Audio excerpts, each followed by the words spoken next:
What's happening, y'all? We're here at Elevated Game, the rise of the athlete investor. And today we have one of the panelists, former NBA and pro basketball player, and now investor and community leader, Mr. Josh Childress, man. Welcome. Appreciate you for having me. No, absolutely. You're on the panel from playbooks to portfolios, you know, how you transition from being a pro into doing what you do. You've been a part of over $300 million of investments over this time and in different areas. How do you look at certain projects and how do you choose what to invest in? Yeah, that's a great question. And first off, thanks for having me. I really appreciate the time. It really comes down to a couple different things, but the primary focus is, do I believe in it? Right? Do I believe in the team that's executing, or if the team can execute? Do I believe in the vision? Do I believe in the potential for returns? And then from there, we start to dig into the numbers and start to qualify and quantify if it's a viable investment for us. But at the end of the day, you have to believe in what you're investing in, and that's the first part of it for me. 100%. And do you believe, you went to Stanford, right? The Ivy League of the West Coast. Do you think that had a huge impact on what you're doing now and transitioning from being a pro player over to the entrepreneur side? I absolutely do. Stanford is an unbelievable place. I was so thankful and blessed to be able to go to school there. But what it did for me as an 18-year-old kid was just show me that the world is way bigger than I imagined. I grew up in Compton. Compton is Compton, right? And we have seen what that is, through TV, through media, all those things. But Compton is, a small city in LA, and having exposure to a much broader subset of opportunities and people and, ways of thinking. Going to Stanford really just broadened my aperture for what I could do, post basketball. And so, that was a massive factor in, me doing what I'm doing. 100%. And it brings me to it makes me think of a question, like for the kids who are living and growing up in that environment, right? Their opportunity to go and see a different environment, right? To get the mindset and, opportunity to get what you get, or, what you've gotten through that experience. What route do you tell them to take, right? If you go back to your 14-year-old self, how do you direct them and guide them? Yeah, that's a great question. It's all about mentorship. I think, I'm going to get on the soapbox of the old man here, but back in my day, Unk status, we didn't have direct access to anybody, right? You had to work through a process. You had to know somebody that knew somebody that knows somebody. Well, now I can get to somebody via social media like that. And so finding ways to reach out to folks like myself or like other individuals that are in the business that you want to be in is easier than ever. And so I think that's the biggest part. Like, expose yourself to more than just, the new dance craze on social media, and really start to lean into, folks who are doing business and who, you want to aspire to be like. And I think that's where, 14-year-old Josh would spend some time. Absolutely. And your first investment or, area that you went to in entrepreneurship was real estate. It was. And what was your calling to that, and where has it gone now? As you retired for so many years.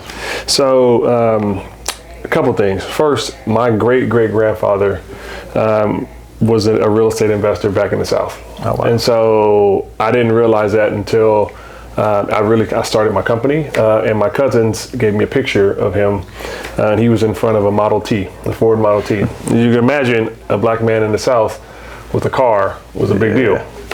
And so I started to learn about what he was doing, what he was building, and he was just accumulating land, back then. Now, that didn't translate into wealth for us as a family, but what it did was, translate into, just mental wealth, where I just knew that I was built for this.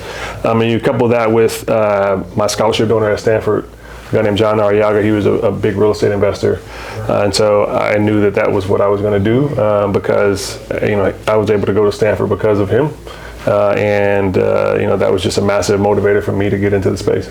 Awesome. And so you went from real estate, now you're into other investments. So what other areas in the technology space and innovation space are you in now and looking forward to continuing to invest into? Yeah, so personally I invest in what I deem interesting, but as a company, what we've essentially transitioned our investment thesis into is essentially sports and sports real estate. So we invest in sports teams, sports leagues, and ancillary sports businesses, but our core focus is around the infrastructure of those sports. And so training facilities, stadiums, arenas, things from a real estate perspective that are adjacent to or touching sports. Oh man, that's amazing. And where do you see that business going? You're seeing a bunch of different leagues pop up with the Unrivaled, with the on the women's side. You hear about LeBron and his group, building another league outside of the NBA. Where do you see that going in the next 5 to 10 years? With the WNBA, the NWSL, obviously the big 5 leagues already, and then the global expansion to NBA Europe, NBA Africa, and soon to be other areas. I think the sky's the limit. You need venues in the worst way, and the U.S. has done a pretty good job of maintaining and or building new venues. But as local cities and municipalities do less funding of these venues, that's where a private company like ours steps in and leans into that investment. So I think it's a massive opportunity for us. It's a multi-$100 billion industry, and TAM, and if we can siphon off a portion of that for ourselves, I think we'll be in a good spot. And for I'm going to say the everyday investor, right? People who have maybe, regular jobs, but they're looking to get into that space and invest even a little bit, right? Like you're saying, getting just a micro fraction of the big valuation that's in that space. How do they step in and become a part of that? I think you start where you are. When I was playing, I didn't have a ton of time to actually manage. I couldn't go manage like a flip or a duplex or what have you. But you have local knowledge and expertise in where you live in a way that others don't.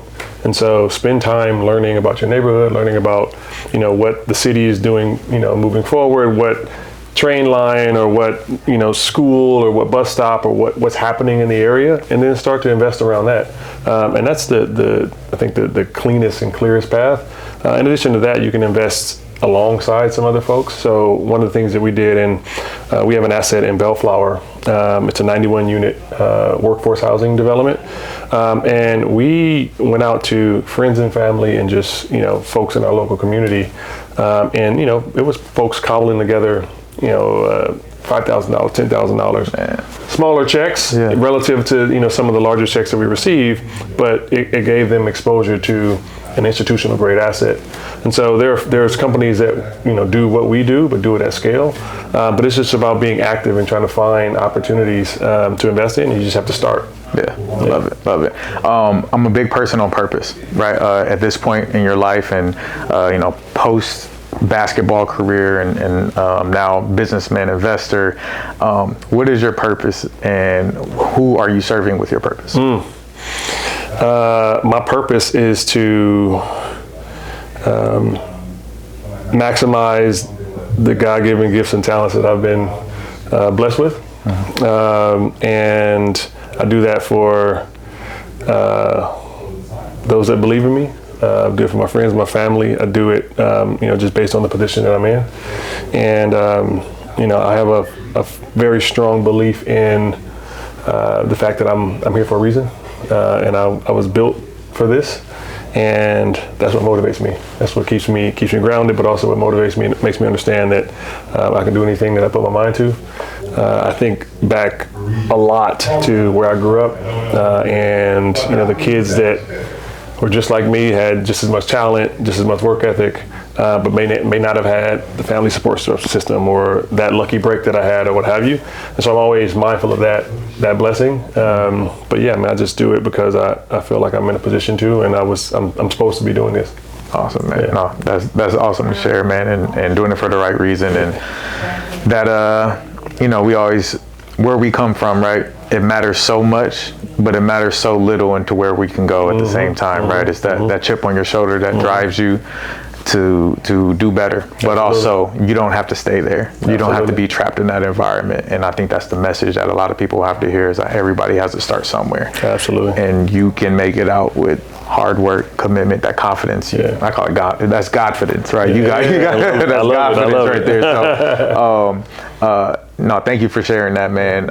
Is there anything that you want to just let people know that you're doing in the world, something that you're excited about for the future of you and your business?